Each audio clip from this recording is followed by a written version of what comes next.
waxaan kaloo carabka ku adkaynayaa in laga saaro ciidamada Somaliland goobta ay ku sugan yihiin oo la geeyo meel ay xabadoodu ka soo gaari karin magaalada Laascaanood eraga culimo hadaan nahay waan iri adduunkuna waa yiri jaaliyada Soomaalida ah ee degan magaalada Sankalood ayaa lacag gaaraysa 72400 oo dollar ku wareejiyay hay'adda Haro lacagtaani ayaa mid ay iska soo aruuriyeen jaaliyada Soomaaliyeed ee ku nool magaalada Sankalood iyagoona loogu talagalay in lacagtaasi uu gurmadaan dadkii ku barakacay colaadaha ka dhacay magaalada Laascaano ee gobolka Sool waana kuwaan waxgaradkii kulankaasi ka soo qayb galay oo warbaahinta la hadlay horta waxa aanu isugu nimid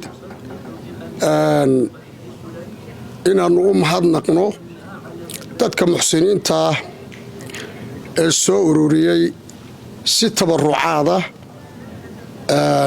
lacag loogu talagalay dadkii ka barakacay magaalada Laascaanood ee ku dhibaataysan daafaha gobolka Sool lacagahaasi dadku waa shaqaynayaan waa la wadaa marka wajiga ugu horeeyay hadeer waa kanaanu hadda doonayna inaanu wareejino waxaan maanta halkan u nimid inaan gudoono lacag 77400 oo reer Sankalood masaajidooda iyo culimadooda iyo ganacsigooda iyo gabdhahooda wiilashooda communitygooda ay u aruuriyeen dadkii Laascaano ka barakacay aad baan u mahadsantihiin ilaahayna miisaanka idinkugu daro lacagtaas sida la xusay waxa geyn doonta hay'adda Haro oo ah hay'ad bini'aadanimo ama humanitarian ah anoo ku hadlay afka culimada oo xoojinaya hadalkii dagaalku markuu bilowday aariir ama culimada Soomaaliyeed ay yiraahdeen meelay joogaanba dagaalkani waa inuu istaagaa dagaalkani sida ugu dhaqsaha badan waa inuu istaagaa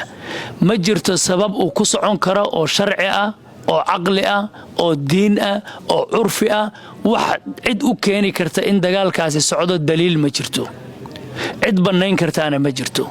waxaan ku baaqayaa oo carabka ku adkaynaya in dagaalkaasi istaago oo uu socdo waxaan kaloo carabka ku adkaynayaa in laga saaro ciidamada Somaliland goobta ay ku sugan yihiin oo la geeyo meel ay xabadoodu ka soo gaari karin magaalada Laascaanood eraga culimo hadaan nahay waan iri adduunkuna waa yiri waan idinku mahadcelinayna arintaas maanta la ugu wareejiyay jaaga la ugu wareejiyay waa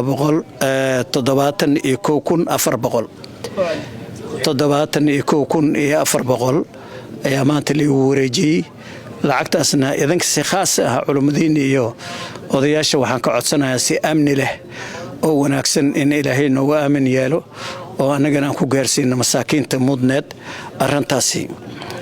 walaalayaal insha Allah waxaan ka ballan qaadaynaa arintaasi waa aaminteen si amni leh inaan gaarsiino gud culimo ah la shaqeynaa. Thank you for listening. Please make sure to share, like, and subscribe to Runta News channel on YouTube, Facebook, and Twitter.